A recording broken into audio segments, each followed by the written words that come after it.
ரெண்டு கண்ட்ரிக்கு சண்டை நடந்துட்டு இருக்கப்போ மூணாவதா ஒரு கண்ட்ரி வந்து இதுதான் நம்ம நேரம்னு சொல்லி குட்டி கரணம் அடிச்சிட்டு இருந்துச்சா. அந்த கண்ட்ரி வேற எதுவும் கிடையாது, சைனா தான். சைனா வந்து இந்தியாக்குள்ள இருக்கக்கூடிய முக்கியமான மவுண்டன்ஸுக்கும் முக்கியமான ரிவர்ஸுக்கும் அவங்க பேரை மாத்தி வச்சிட்டு இருக்காங்க. ஏன்டா இப்படி பண்றீங்கன்னு கேட்டா, இது எங்களோட இடம், நாங்க வைப்போம் அப்படின்னு சொல்லிட்டு இப்போ பாகிஸ்தானை நம்ம இப்பதான் டீல் பண்ணி முடிச்ச அடுத்த நாளே சைனா என்ன பண்ணிருக்காங்கன்னு பாத்தீங்கன்னா, நான் இப்போ வம்பு பண்றேன் வா அப்படின்னு சொல்லி கூப்பிட்டு இருக்காங்க. அது மட்டும் இல்லாம பாகிஸ்தான், சைனா அண்ட் பங்களாதேஷ் இந்த மூணு பேரும் ஒன்னா சேர்ந்து ஒரு வேலையை வேற வந்து பார்த்திருக்காங்க. இப்போ அதுவுமே வந்து வெளிச்சத்துக்கு வந்திருக்குது. என்டிடிவில ஒரு ஆர்டிகல் வந்திருக்குது. இன்னைக்கு வீடியோல நம்ம பார்க்க போறது என்ன அப்படின்னு பாத்தீங்கன்னா, இது என்ன புது நெக்ஸஸா இருக்குது. சைனா பாகிஸ்தானுக்கு ஒரு பிரச்சனைனா துடிக்கிறாங்க. சைனா பங்களாதேஷ் ஒன்னா சேர்ந்து பாகிஸ்தான் கூட ஒரு ஏர் பேஸே உருவாக்குறாங்க. இந்தியாவோட சிக்கன் ஸ்னெக் கிட்ட, இந்தியா கிட்ட சிக்கன் ஸ்னெக்னு ஒரு இடம் இருக்குது. 20 கிலோமீட்டர் தான் இது மொத்த லென்த். இன்டர்நேஷனல் பார்டர் அங்க இருக்குது. இந்த கேப் இந்தியா கண்ட்ரோல் பண்ணிட்டு இருக்குது. நடுவுல இந்த கேப் ரொம்ப முக்கியமான ஒரு விஷயம். ஏன்னா இதுதான் நம்மள வந்து மொத்த நார்த் ஈஸ்ட் இந்தியாவோட இந்த 7 சிஸ்டர் ஸ்டேட்ஸ் இருக்குல்ல, எல்லா ஸ்டேட்டோட அஸ்ஸாம், நாகாலாந்து,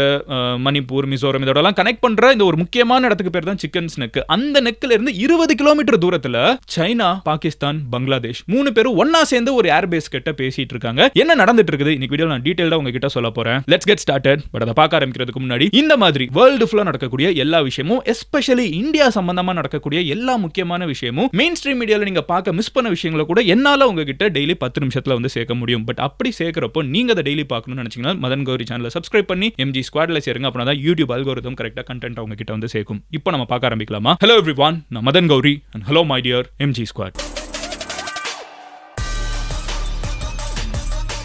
ஃபர்ஸ்ட் விஷயம் என்ன அப்படின்னு பார்த்தீங்கன்னா, சைனா வந்து இப்போ ஒரு பெரிய காமெடி பண்ணியிருக்காங்க. அது என்ன நான் சொல்லிடுறேன். இதை வந்து அவங்க ஆல்ரெடி 2017ல, 2021ல, 2023ல, 24ல, இப்போ 25ல 5வது முறையா ஒரே காமெடியை மறுபடியும் பண்ணிட்டு இருக்காங்க. ஆனா இந்த தடவை அவங்க பண்ணின நேரம் இருக்குல்ல, இது முழுக்க வன்மம் மட்டும்தான், வேற எதுவுமே கிடையாது. இந்தியாவுக்கும் பாகிஸ்தானுக்கும் ஃபுல் உச்சகட்ட ஒரு பிரச்சனை போய் இந்தியா பயங்கரமா டாமினேட் பண்ணி அதுக்கப்புறம் அந்த பிரச்சனையை வந்து இந்தியா வந்து பாகிஸ்தான் சீஸ் ஃபயர் கேட்டதுக்கு அப்புறம் நிறுத்தி வச்சாச்சு. அதுதான் ஆபரேஷன் சிந்தூர். பட் இது முடிஞ்சதுக்கு அப்புறம் அடுத்த நாள் சைனா வந்து ஒரு அனௌன்ஸ்மென்ட் மேக் பண்றாங்க. அது என்னன்னு பாத்தீங்கன்னா, இந்தியாவோட இந்தியா பாகிஸ்தான் பிரச்சனை இந்த சைடு, அதுக்கு அப்படியே ஆப்போசிட் சைடு இந்தியாவோட other side north eastern India, அங்க வந்து அருணாச்சல் பிரதேஷ் இந்தியால இருக்கிற ஒரு ஸ்டேட். நம்ம வந்து ஸ்டேட் பேரை சொல்ல ஆரம்பிக்கிறப்பமே கூட வந்து அருணாச்சல் பிரதேஷ் மேல வரும். இது நம்ம ஊர்ல இருக்கிற ஒரு சின்ன குழந்தைகிட்ட கேட்டா கூட சொல்லும். பட் சைனா என்ன சொல்றாங்கன்னா, அருணாச்சல் பிரதேஷ் எங்களோடது, அருணாச்சல் பிரதேஷ் இந்தியாவோடது கிடையாது. அதனால இந்த ஊர்ல வந்து நாங்க ஒரு பேர் வைக்க போறோம். இந்த ஊர்ல வந்து இருக்கக்கூடிய மவுண்டன்ஸுக்கு, ரிவர்ஸுக்கு, சிட்டிஸ்க்கு நாங்க பேரை மாத்துறோம் அப்படின்னு சொல்லிட்டு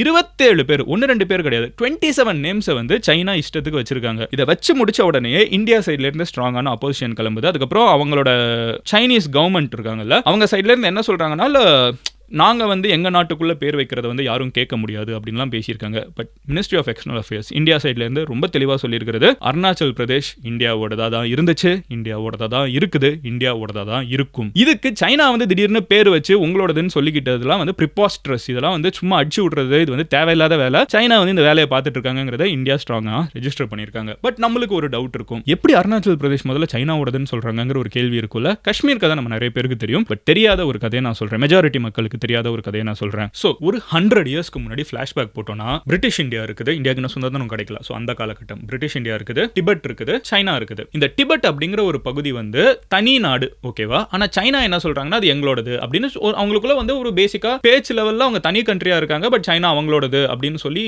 பேச்சு லெவல்ல சொல்ல பார்த்துட்டு இருக்காங்க. பட் இவங்க தனி கண்ட்ரியா இருக்காங்க. இந்த காலகட்டத்தில் நடக்குதுன்னு பாத்தீங்கன்னா, எதுதான் பார்டர் அப்படின்னு சொல்லி பேசுறப்போ பிரிட்டிஷ் இந்தியா இருக்காங்க, டிபெட் இருக்காங்க. ஏன்னா டிபெட் கூட தான் நம்ம மெயினா பார்டரே வச்சுக்க போறோம். சைனா வந்து இருந்தாலும் அந்த இடத்துல ஒரு அவங்க டிஸ்கஷன் அப்போ அவங்களுக்கும் தெளிவுபடுத்துறதுக்கு, ஏன்னா சைனா வந்து டிபெட் எங்களுக்கும் இருக்குது அப்படின்லாம் சொல்றாங்க, அவங்களையும் கூப்பிட்டு உட்கார வச்சு பேசுறோம். பட் இந்த டீல் ஃபைனலைஸ் பண்ற டயத்துல சைனா ஒரு விஷயத்தை ரியலைஸ் பண்றாங்க. இந்த டீலுக்கு நம்ம ஒத்துக்கிட்டோம்னா, இதுதான் பார்டர்னு ஒத்துக்கிட்டோம்னா, நம்ம டிபெட்டை வந்து ஒரு கண்ட்ரியா ஒத்துக்கிறோம்னு அர்த்தம். ஏன்னா அவங்களும் இங்க டேபிள்ல வந்து இந்தியா ஒரு கண்ட்ரி இங்க உட்காந்து பேசுறாங்க, டிபெட்டையும் ஒரு கண்ட்ரியா நம்ம உட்காந்து பேசிட்டு இருக்கோம். பட் சைனாக்கு அப்பவே தெரியும் ஒரு நாள் டிபெட்டை அபகரிக்க போறாங்கன்னு. சோ சைனா வந்து இந்த டீலுக்கு ஒத்துக்காம அந்த டீல்ல இருந்து வாக் அவுட் பண்ணிட்டாங்க. பட் இருந்தாலும் அந்த பார்டர் எது அப்படிங்கிறது இந்தியாவுக்கும் அப்போ இருந்த டிபெட்டுக்கும் நடுவில் சைன் பண்ணப்பட்டுச்சு. அதுக்கப்புறம் கொஞ்சம் வருஷத்துல என்ன ஆகுதுன்னு பாத்தீங்கன்னா, சைனா வந்து டிபெட்டை இன்வைட் பண்ணி பிடிச்சிடுறாங்க. இப்போ சைனா வந்து டிபெட்டையும் கண்ட்ரோல் பண்ணிருக்காங்களா, கண்ட்ரோல் பண்ணி என்ன சொல்றாங்கன்னா, இந்த பார்டருக்கு நாங்க தான் ஒத்துக்கவே இல்லையே, இது வந்து நாங்க ஒத்துக்க மாட்டோம், அருணாச்சல் பிரதேஷ் எங்களோடது அப்படின்னு சொல்லி நம்ம ஊருக்குள்ள இருக்கக்கூடிய ஒரு ஸ்டேட்டை வந்து அவங்களோடதுன்னு கிளைம் பண்றாங்க. சோ இதுதான் இதுக்கு பின்னாடி இருக்கிற ஃபிளாஷ்பேக். இத்தனை வருஷமா அவங்க மறுபடியும் எங்களோடதுன்னு சொல்றாங்க.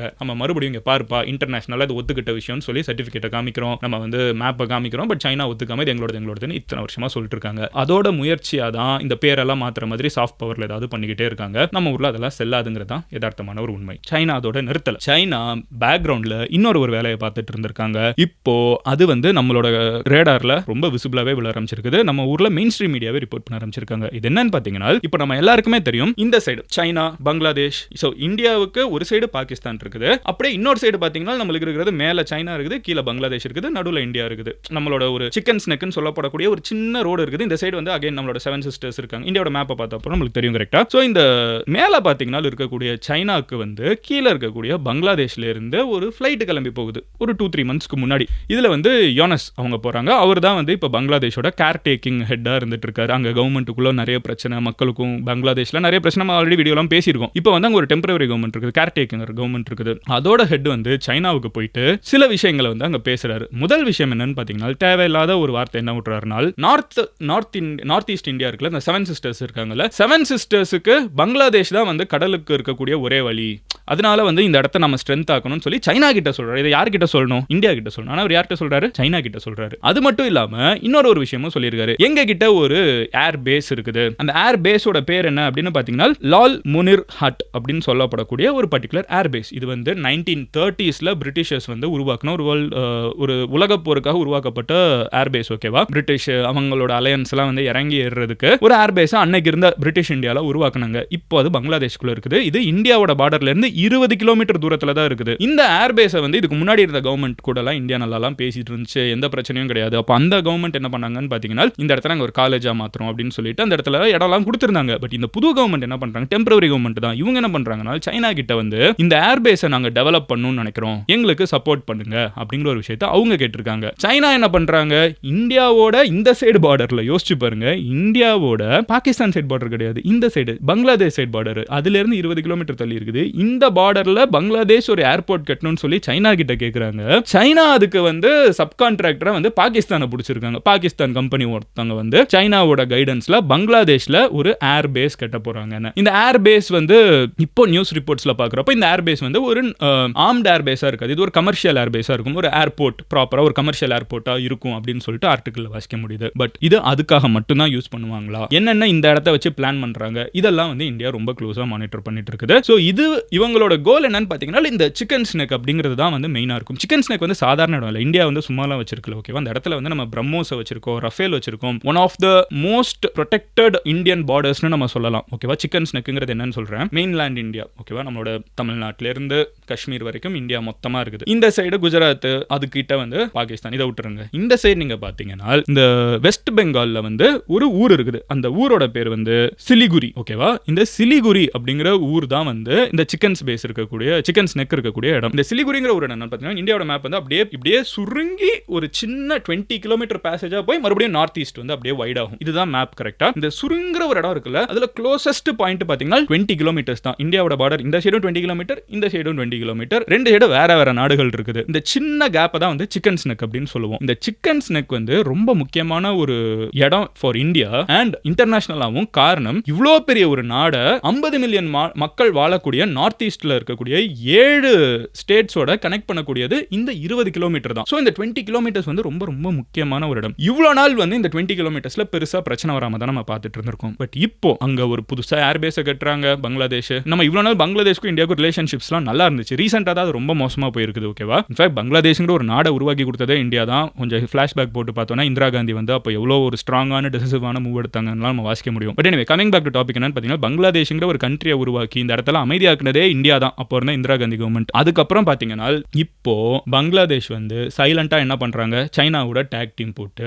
பாகிஸ்தானோட டேக் டீம் போட்டு இந்தியாவுக்கு அகேன்ஸ்டா ஒர்க் பண்ணுவாங்களா மாட்டாங்களாங்கிறதா மிகப்பெரிய கேள்வி. ஆனா டேக் டீம் போடுறாங்க. அவங்க என்ன சொல்றாங்க, சிவில் ஏவியேஷனுக்கு அங்க வந்து நாங்க ஏர்போர்ட்டை டெவலப் பண்ண போறோங்கிறதா பங்களாதேஷோட கிளைமா இருக்குது. ஏர்போர்ட்டை டெவலப் பண்றதுக்கு எதுக்கு சைனா பாகிஸ்தான்லாம் தேவை? இத்தனை கண்ட்ரிஸ் ஒன்னா சேர்ந்து என்ன ஏர்போர்ட்டை டெவலப் பண்ண போறாங்கன்னு தெரியல. But it is something India will definitely take notice. இது மீன்வைல் நம்மளோட மெயின் ஸ்ட்ரீம் நியூஸ் ஆர்டிகல்ஸ்ல வர ஆரம்பிச்சிருச்சு. நீங்க நம்ம ஊர்ல இருக்கக்கூடிய முக்கியமான ஊர்கள் எல்லாத்தையுமே வந்து சைனா பேர் மாத்திரதா இருக்கட்டும், ஏர்பேஸ் வருதுன்னு சொல்றதா இருக்கட்டும், இதெல்லாம் அப்புறம் வந்து 7 சிஸ்டர்ஸ்க்கு வந்து ஒரே வழி. அந்த 7 சிஸ்டர்ஸ் நம்மளோட நாகாலாந்து, மணிப்பூர், இதுக்கெல்லாம் வந்து ஒரே வழி கடலுக்கு வந்து பங்களாதேஷ் தான், நாங்கெல்லாம் ஒன்னா வேலை பார்க்கணும் சைனா கிட்ட போய் சொல்றது, it's all sounding a bit weird. And India வந்து எல்லாத்துக்குமே பதிலுக்கு பதில் நம்ம வந்து இதெல்லாம் தப்பு, இதெல்லாம் நீங்க பண்ணாதீங்கிறதெல்லாம் நம்ம தெளிவா பேசிட்டு தான் இருக்கோம். இருந்தாலும் இப்படி ஒரு விஷயம் நடந்துட்டு இருக்குங்கிறத நாங்க முன்னாடி வந்து வச்சு முடிச்சிடுறேன். இது எல்லாத்தையும் பார்த்துட்டு இருக்கக்கூடிய நம்ம எல்லாருக்கும் காமனா ஒரு ஃப்ரெண்ட் இருக்காங்க. அந்த ஃப்ரெண்டு பேர் என்னன்னு பாத்தீங்கன்னா ரஷ்யா. இன்னைக்கு நேத்துக்கு இல்ல, இந்தியா சுதந்திரம் வாங்கின காலகட்டத்தில இருந்து இன்னைக்கு வரைக்கும் இங்க நடக்கக்கூடிய எல்லா இந்தியாவுக்கும் அவங்க ஃப்ரெண்டு, சைனாவுக்கும் ஃப்ரெண்டு. ஸோ இந்த ரஷ்யா வந்து இப்போ ஒரு கமெண்ட் பாஸ் பண்ணியிருக்காங்க. ஸோ அவங்களோட ஃபாரின் மினிஸ்டர் லாவ்ரோ, நீங்க வந்து உக்ரைன் ரஷ்யா அந்த பிரச்சனை எல்லாம் பாத்தீங்கன்னா அவரோட ஃபேஸ் தான் புட்டினுக்கு அடுத்து அதிகமா வரும். அவங்க ஊர்ல நம்பர் 2 கூட வச்சுக்கோங்களேன், அவர் தான் அங்க எல்லாமே. ஸோ அவர் என்ன சொல்லியிருக்காருன்னா, வெஸ்டர்ன் பாலிசி வந்து அங்க இதெல்லாம் வந்து நீங்க வந்து சைனா இந்தியா நம்ம இதெல்லாம் பேசிட்டு இருக்கோம்ல, 2 கண்ட்ரி இந்த கிளாஷ், பட் இது எல்லாமே வந்து அவர் கிரேட் ஃப்ரெண்ட்ஸ் அப்படின்னு அவங்க சொல்றாங்க. ரஷ்யா என்ன சொல்றாங்கன்னா, India and China our great friends and neighbours. இவங்க 2 பேருக்கும் நடுவுல கிளாஷ் உருவாக்கணும்னு நினைக்கிறது வெஸ்டர்ன் கண்ட்ரிஸோட இன்ட்ரெஸ்ட். அமெரிக்காவை தான் அவங்க சொல்றாங்க. பேசிக்கா அவங்க என்ன சொல்றாங்கன்னா, இந்தியாவுக்கு சைனாக்கு அவ்வளவு பிரச்சனை எல்லாம் இல்ல, பட் இவங்கள உள்ளுக்குள்ள சண்டை போட விடுறதுக்கு நம்ம 2 பேருமே நம்மளுக்கு ஃப்ரெண்ட்ஸ் தான். ரஷ்யா நம்ம கிட்ட தான் இருக்கு, நம்மளுக்கு மேல தான் இருக்குது, சைனாவுக்கு மேல இந்தியாவுக்கு மேல தான் ரஷ்யா இருக்குது. ஸோ அவங்க என்ன சொல்றாங்கன்னா, எங்களோட நெய்பர்ஸ், இது எங்களோட ஏரியா, இங்க இருக்கக்கூடிய எங்க 2 பேருமே எங்களுக்கு சைனாவும் ஃப்ரெண்டு தான், இந்தியாவும் ஃப்ரெண்டு தான். இவங்க 2 பேரும் ஆனா சண்டையை மூட்டி விட்டுட்டு இருக்குது இப்போ வெஸ்டர்ன் கண்ட்ரிஸ் தான். அதை நம்ம எல்லாரும் நோட் பண்ண ஆரம்பிக்கணும்னு சொல்லிட்டு ஃபாரின் மினிஸ்டர் ஆஃப் ரஷ்யா வந்து லாவ்ரோ வந்து இப்போ ரீசெண்டா பேசியிருக்காரு. ஸோ இது வந்து இந்தியா ரஷ்யா சைனா ரிலேஷன்ஷிப்ல அது என்னைக்குமே சைனாவுக்கும் இந்தியாவுக்கும் நடுவில் ஒரு மிகப்பெரிய ஒரு பிரச்சனை வர்றதுக்கான வாய்ப்புகள் ரொம்ப ரொம்ப ரொம்ப கம்மி. பிகாஸ் நம்ம 2 பேருக்கும் மியூச்சுவலா ரஷ்யா அப்படிங்கிற ஒரு ஃப்ரெண்ட் இருக்கிறவங்க தான். ரஷ்யா வந்து சைனாவையும் இந்தியாவையும் பகச்சிக்கிறதுக்கு விடுறதுக்கு வாய்ப்பே இல்லை. It's not India and China வந்து பெஸ்ட் ஃப்ரெண்ட்ஸ் எனக்கு இருக்காங்க, பட் ரஷ்யா முடிஞ்ச அளவுக்கு சண்டை போட்டுக்கிறதுக்கு விட மாட்டாங்க, எப்பவுமே அதை பாசிஃபை பண்ண பார்ப்பாங்க. பட் இப்போ நம்ம பார்க்கக்கூடிய ஒரு பிரச்சனைக்குரிய விஷயம் என்னன்னு பார்த்தீங்கன்னா, பாகிஸ்தானும் பங்களாதேஷும் ஒன்னா சேர்ந்து சைனா சைடு எடுக்கிறது தான் பிட் வியர்ட். என்ன நடக்குதுங்கிறத நம்ம லாங் டர்ம்ல பார்க்கணும். பட் ஒரு விஷயம் பங்களாதேஷ் வந்து என்னைக்குமே ஞாபகம் வச்சுக்கணும், இன்னைக்கு பங்களாதேஷோட எக்ஸிஸ்டன்ஸ்க்கு அவங்க கிட்ட இருந்த பிரச்சனைகளுக்கு பாங்லா மொழியை வந்து அவங்க பேச விடாம பாகிஸ்தானுக்குள்ள, அது ஒரு பாகிஸ்தான் கண்ட்ரியா தான் இருந்துச்சு, ஒரு பாகிஸ்தான், அதுவே பாகிஸ்தான் தான். ஓகே, பாகிஸ்தான் கூட தான் பங்களாதேஷ் இருந்தாங்க. ஆனா பாகிஸ்தான்ல இருக்கிற காலகட்டத்தில் அவங்களோட சொந்த தாய்மொழியை பேச விட முடியாம அங்க நிறைய பிரச்சனைகள்லாம் இருந்துச்சு. அதுல இருந்தெல்லாம் இந்தியா தான் அவங்களை காப்பாத்தி தனியா அவங்களுக்கு சுதந்திரம் வாங்கி கொடுத்து நீங்க இனிமே தனி கண்ட்ரின்னு சொன்னது எல்லாமே இந்தியா தான், இந்திரா காந்தி கவர்மெண்ட் தான். அப்படி இருக்கிறப்போ பங்களாதேஷ் வந்து இன்னைக்கு திடீர்னு 2025ல சைனா சைட் ஃபேவர் பண்ற மாதிரி பேசுறது doesn't sound great. I hopefully expect this to be only இந்த இன்ன நடுவுல ஒரு கவர்மெண்ட் இப்போ வச்சிருக்காங்க, டெம்பரரி கவர்மெண்ட், இந்த யோனஸ், அவர் மட்டும் தான் இதெல்லாம் பேசிட்டு இருப்பாரு. ஃபியூச்சர்ல டெமோக்ரஸி அங்க மறுபடியும் ரீஇன்ஸ்டேட் ஆகி ஒரு லீடர் எலெக்ட் ஆகிறப்போ இதெல்லாம் ஃபிக்ஸ் ஆகுங்கிற எதிர்பார்ப்போட இந்த வீடியோ நான் இன்னைக்கு முடிச்சுக்கிறேன். எனக்கு ஒரு டவுட் இருக்குது,